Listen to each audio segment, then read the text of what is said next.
Hi guys, welcome to my videos. So guys, like we have arrive can for Canada. Similarly we have DPD for Australia, where you can put your arrival details, about your trip details, and all other things.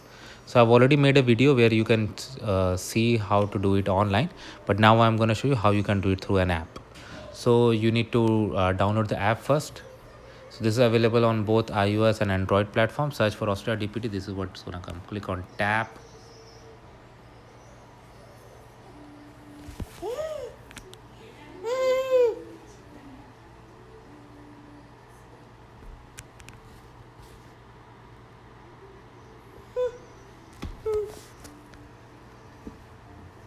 Now it is downloading.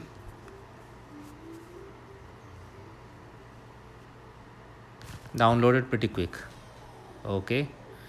Department of Home Affairs. So because I have already created an account, I'm gonna. So from here onwards, all steps are gonna be same and similar. So I have already shared that, so I'm not gonna go through that once again. I'm gonna include the link in the description so that you can go ahead and check it out yourself, and you can proceed from there. Thanks for watching.